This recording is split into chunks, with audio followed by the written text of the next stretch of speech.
Seu negócio tem dificuldades para crescer na internet?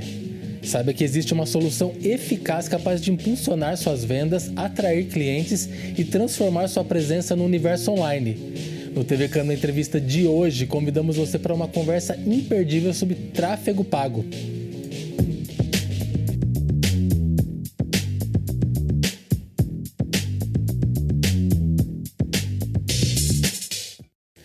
E para falar sobre este tema, temos o prazer de receber o especialista em marketing digital, Caio Nogueira. Caio, tudo bem? Tudo bem. Em primeiro lugar, eu quero agradecer pela oportunidade de estar aqui e poder ajudar com um pouquinho mais de conhecimento para cada um. Com certeza vai nos ajudar. Caio, para começar, o que é o tráfego pago e como que ele surgiu? Bom, resumidamente, desde que se começou a falar sobre internet, ele já começou a surgir. Desde que se começou, na verdade, a falar sobre marketing, todas as vezes que a humanidade viu uma forma de se vender algo, eles foram entrando. Então, quando a internet começou a se popularizar, mais ou menos no meados de 2000, eles viram na internet a possibilidade de divulgar produtos e assim foi se criando o tráfego pago.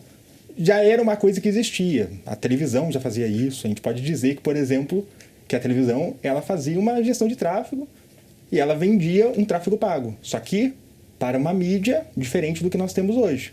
O tráfego pago, então, ele foi uma evolução da forma de se fazer marketing. Certo.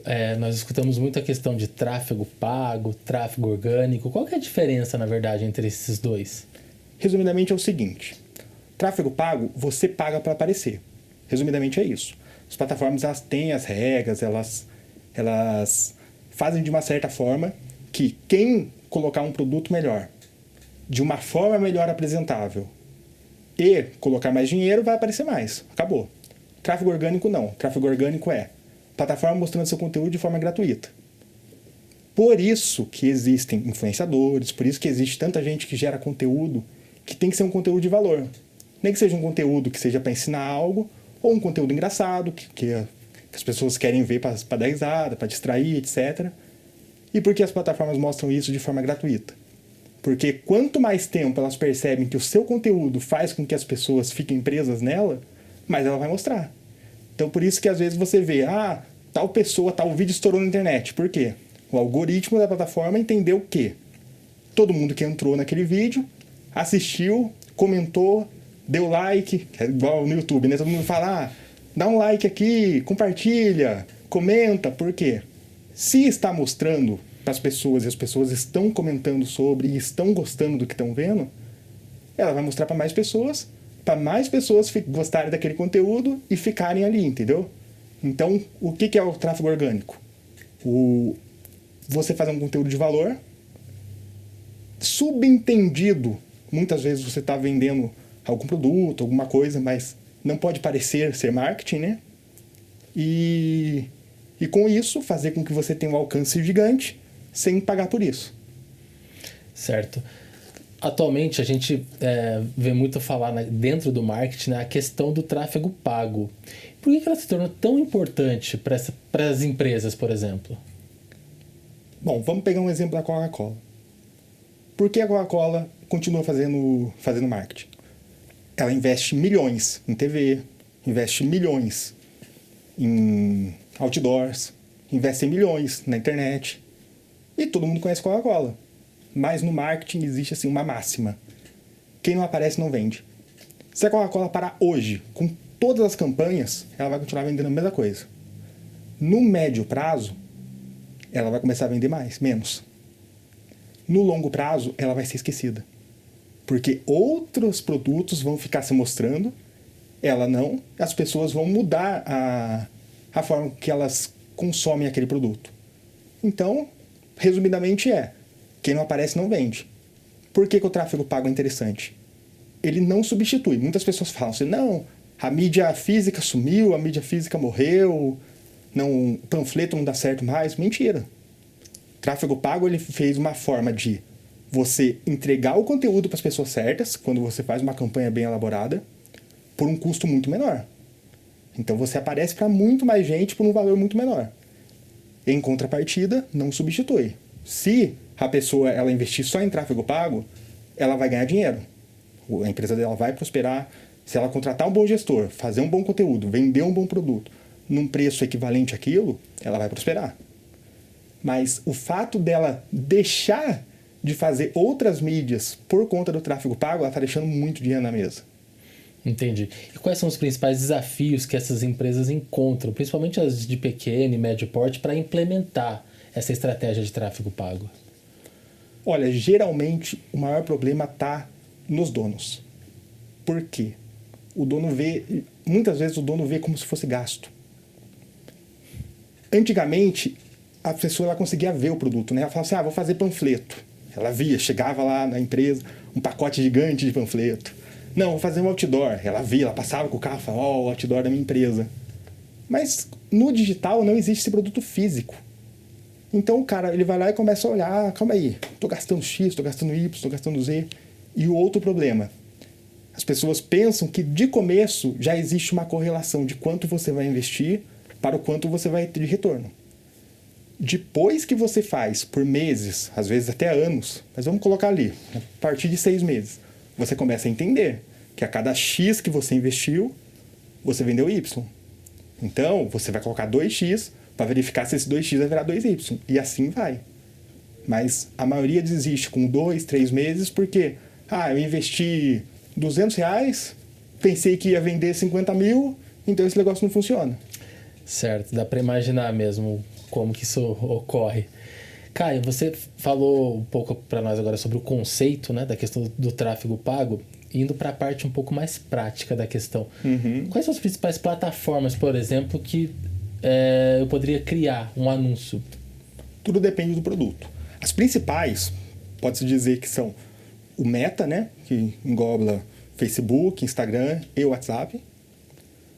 O Google, que é o maior buscador do planeta, pelo menos uma faixa etária um pouco mais alta, não para o pessoal mais jovem. E para o pessoal mais jovem, o TikTok. Essas são os principais. Só que para cada ramo, uma delas funciona melhor que a outra. Então vamos supor, se você tem uma empresa que você vende insumos para outras empresas, business to business. O carro-chefe é o Google, porque o dono da empresa, ou então o CEO, ou quem precisa comprar esses insumos, ele vai no Google procurar, ele não vai procurar no TikTok, ele não vai procurar em rede social. Então, para essa empresa, o principal é o Google. Só que ela não pode se esquecer das outras plataformas, porque o cliente nem sempre vai tomar a ação de comprar na primeira vez que ele vê seu site. Ele vai entrar na plataforma, ele vai procurar no Google, vai encontrar seu site ali em primeiro lugar, porque se ele estiver bem feito, bem ranqueado, e tiver... No caso, o Google ele faz mini leilões a cada milissegundos. Naquele momento que você dá um enter, ele faz esse mini leilão. Se o seu site for a melhor resposta possível para o cliente, e você estiver disposto a pagar mais do que os seus concorrentes por aquele clique, o seu site é o primeiro. Então, a pessoa entrou, ela nem sempre vai fazer a compra, nem sempre ela vai entrar em contato para verificar e tudo mais. Aí entra as redes sociais. Existe algo chamado pixel. Vamos só para a parte do Meta agora. Existe algo chamado pixel. O pixel, o que ele faz? Quando a pessoa entra no seu site, o pixel ele puxa os dados dessa pessoa. Ele não dá o acesso a esses dados para o gestor de tráfego, porque acredito eu que seria até antiético, né? Todo mundo que entrar lá tem seus dados vazados, pode dizer assim. Mas o Facebook, ele armazena esses dados. Ele fala, essa pessoa aqui tem a rede social, quase todo mundo tem, entrou no site, puxei os dados dela, sei quem é essa pessoa. Aí o gestor ele pode usar esses dados, que por mais que não sejam dados legíveis, para falar assim, olha, eu quero que todo mundo que entrou no meu site fique vendo o meu anúncio. Então vamos supor, novamente na questão do insumo. A pessoa entrou lá, não fez nenhuma ação no site, saiu dele, depois eu procuro, e ela vai entrar no Instagram, vai entrar no Facebook, vai começar a receber o chamado remarketing, que é o quê? Olha, eu sei que você está precisando desse produto. Por que você não comprou ainda? Ou então, às vezes não é nem questão de um vídeo, uma coisa falada. É simplesmente toda hora que ela entra lá, tem um bannerzinho, sabe? Promoção, 10% de desconto na sua primeira compra. Isso e aquilo. Para as pessoas lembrarem, que é o que eu falei, por exemplo, da Coca-Cola. Quem não é lembrado, não vende. Se você não faz esse remarketing, por mais que você venda legal no Google, todas as pessoas que não tomaram a decisão na hora, quando elas forem entrar de novo, elas não guardaram o link do seu site. Elas vão procurar de novo no Google. A primeira resposta que for satisfatória para ela e for a hora dela comprar, ela vai comprar e acabou. Então, por isso que é tão importante. Agora, vamos supor, tá vendendo um produto para jovem, para, sei lá, uma faixa etária de 15 anos. Você vai focar mais no TikTok, que são na onde esse pessoal tá, onde os jovens estão mais no TikTok. Vai vender um produto, no caso, algo que a pessoa pesquisa sobre, é mais o TikTok. Que essa geração, eles literalmente pesquisam as coisas no TikTok, entendeu? Eles estão deixando de usar o Google e estão pesquisando pelo TikTok. Só que também entra no que eu falei. Um não exclui o outro. Você vai vender um produto para um jovem, você foca no TikTok, mas também aparece na Meta, também está lá no Google. Porque se procurarem lá, você vai estar lá. Vai vender um insumo, foca no Google. Mas também faz o remarketing, também faz o anúncio nas redes sociais. Porque se não procurarem no Google, você vai ser encontrado lá na rede social, entendeu? Um não exclui o outro. Quanto mais lugar você tiver aparecendo, melhor. Com certeza, deu para perceber que essa segmentação de público é algo bem importante, né? Demais. Como que funciona essa segmentação dentro de uma campanha de um tráfego pago? Como que eu faço isso? Às vezes chega a ser até contra-intuitivo. Você pensa assim, eu vou vender um relógio de... Não, uma caneta Montblanc. Vamos supor, é uma caneta de alto custo. Ela não faz nada mais do que escrever como qualquer outra caneta. Mas quem compra ela tem um poder aquisitivo melhor e tem motivos para fazer isso. Que vai fechar altos contratos e tudo mais. E não existe a opção de você ir no Facebook, por exemplo, e colocar lá, oferecer para ricos. Então, como que você faz e faz isso? Existe a opção de você colocar como público demográfico pessoas que têm interesses em coisas de alto custo, mas só isso não resolve. O que você faz? Coloca os lugares que essa pessoa frequenta. Coloca assim, pessoas que estiveram nessa região. Ou então, por exemplo, você vai e seleciona só campos da cidade onde você sabe que tem restaurantes de ticket alto, onde tem shoppings de ticket alto. E quando essas pessoas passarem por lá, que for o lugar que elas geralmente frequentam, elas vão receber esse anúncio. Ou então você também pode segmentar por lugares onde pessoas que têm poder aquisitivo mais alto moram. Então você vai lá e mostra só para esse tipo de lugar, entendeu? Porque não adianta você oferecer uma Montblanc para todo mundo. Você vai estar queimando dinheiro. Essa que é a diferença do gestor e do panfleteiro digital, que a gente chama. O panfleteiro eu tenho esse produto, eu vou mostrar para todo mundo, quem comprar, comprou. O gestor não. Eu tenho esse produto, eu tenho que mostrar para o público certo, e com o público certo, além de eu gastar menos, porque eu estou afunilando, né, a quantidade de pessoas que vão ver aquele anúncio, além de eu gastar menos, eu vou ter muito mais chance de vender. Dentro desse universo, Caio, a gente ouve muito falar também sobre a questão de palavras-chave. Isso realmente é importante? Como determinar as palavras-chave ideais, por exemplo, para um anúncio? Depende do tipo de palavra-chave. Existe a palavra-chave que o pessoal fala, que são as palavras-chave que, quando você lê, desperta um gatilho na sua mente. Então, por isso que existe um profissional que é o profissional de copy, que ele é um profissional que ele literalmente estuda para saber a forma de te ofertar algo. E existe a palavra-chave que a gente está falando do Google. O Google, ele funciona como? Ele é um buscador de palavra-chave. Então, quando você vai fazer um anúncio no Google, quanto mais palavras-chave você colocar que são equivalentes aos produtos que você está vendendo e que são boas palavras-chave, mais chance daquela busca mais chance de uma busca de um possível cliente encontrar o seu site. E também tem a questão da parte orgânica. Do mesmo jeito que nas redes sociais, como eu falei, você mostrar um bom conteúdo é interessante porque eles vão mostrar para você, vão mostrar mais você de forma orgânica, de forma gratuita. No Google também funciona dessa forma. Quando você tem um site que ele tem uma boa copy, né, uma redação muito boa, e ele tem bastante páginas, o que seria bastante páginas? As pessoas hoje em dia pensam que blog morreu, por exemplo. Blog é coisa dos anos 2000. Não. O blog nunca esteve tão vivo. Porque sempre que você procura, eu sempre dou o exemplo de um site chamado Tua Saúde, se não me engano. Que sempre que você procura alguma doença, você cai nele. Sintomas tal, você vai lá e cai nele. Como que esse site ganha dinheiro? As pessoas entram lá, naquela página de blog, vai estar falando sobre o que você procurou, e sempre vai ter um anúnciozinho ali de algum médico ou de algum remédio que resolve aquele problema. Eles estão aparecendo para você de forma orgânica. Por quê?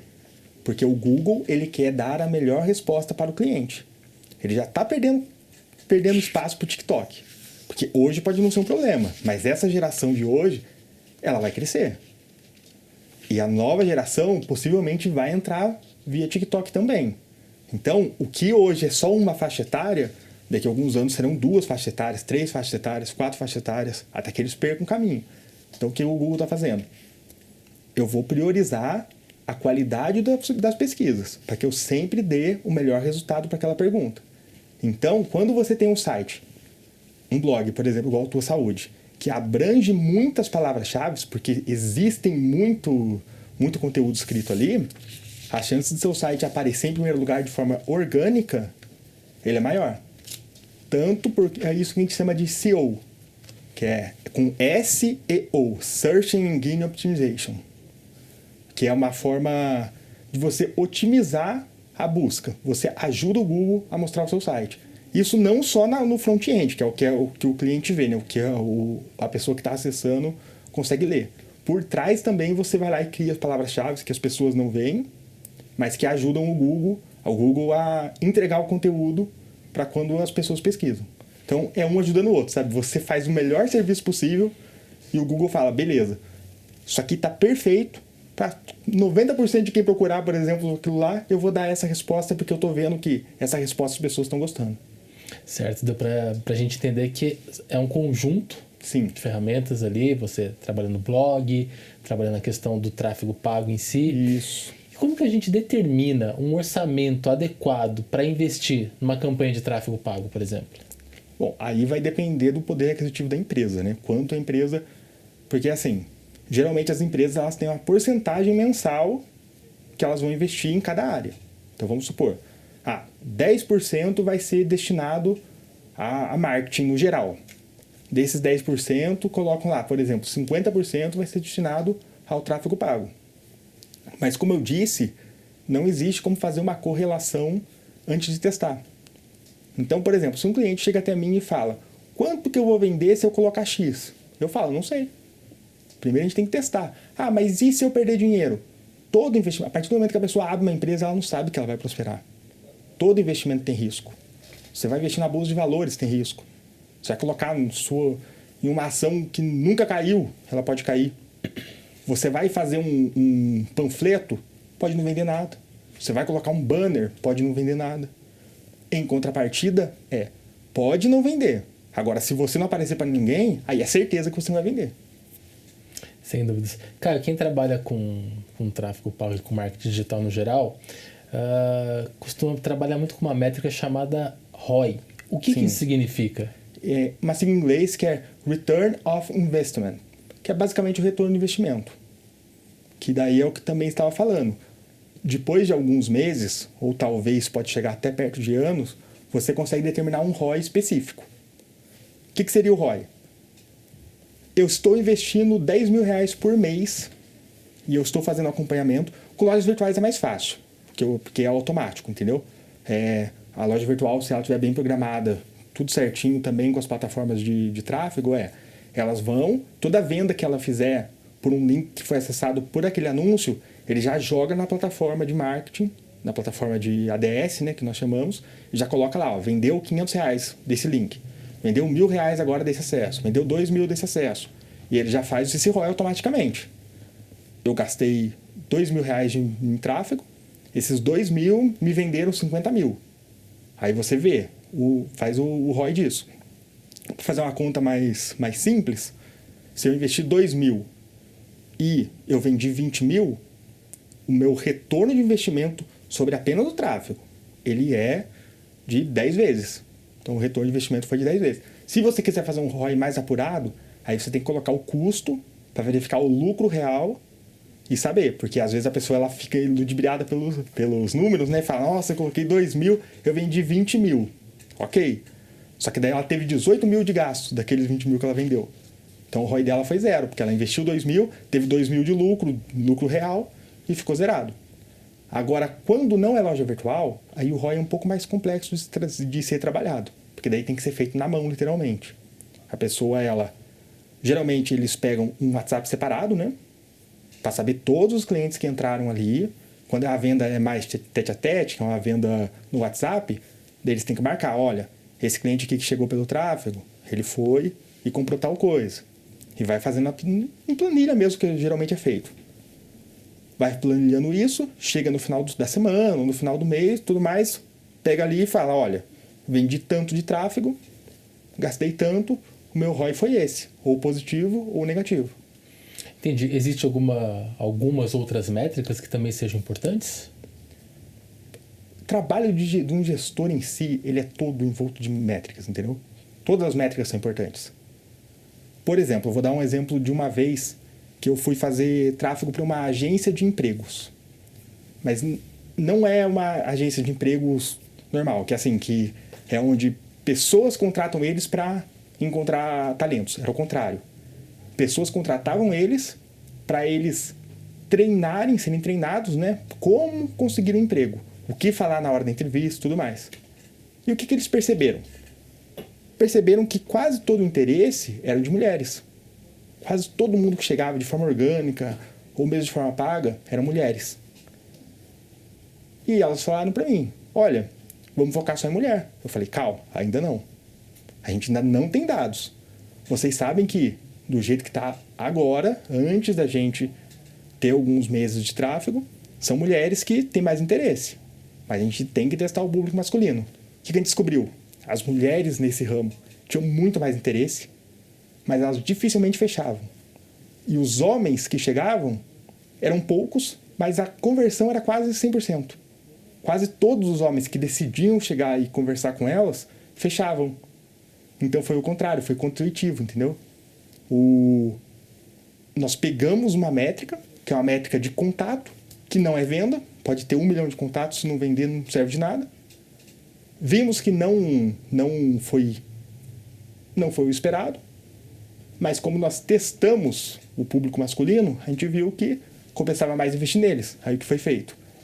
Nesse caso, excluímos o público feminino das buscas, colocamos só o público masculino, o custo diminuiu muito, porque o interesse era pouco, então tinha poucas pessoas que procuravam aquele produto, mas quando elas encontravam e entravam em contato, elas fechavam.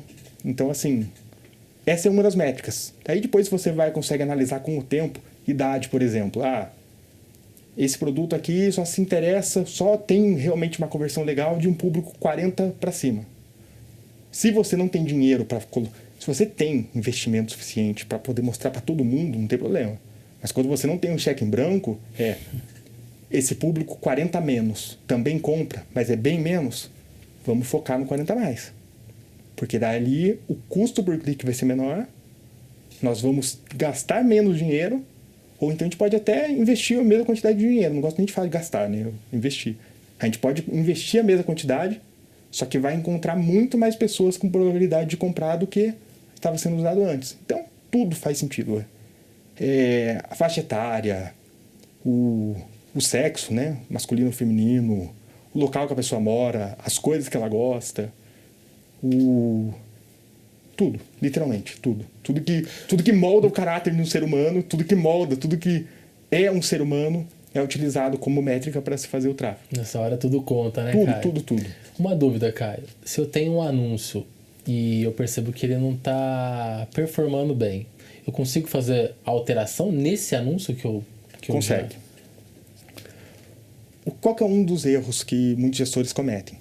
Fazer um anúncio. Existe uma coisa chamada teste AB. O que você faz? Você cria vários anúncios, mas vamos fazer um exemplo só com 2, para a gente ter uma ideia aqui. Vamos supor, você criou 2 anúncios vendendo o mesmo produto, só que de formas diferentes. Um você colocou um vídeo e o outro você colocou uma foto. Aí você começa a acompanhar aqueles anúncios. Aí você começa a reparar, olha, tá tendo muito mais acesso de pessoas que entram literalmente em contato com o vídeo do que com a foto.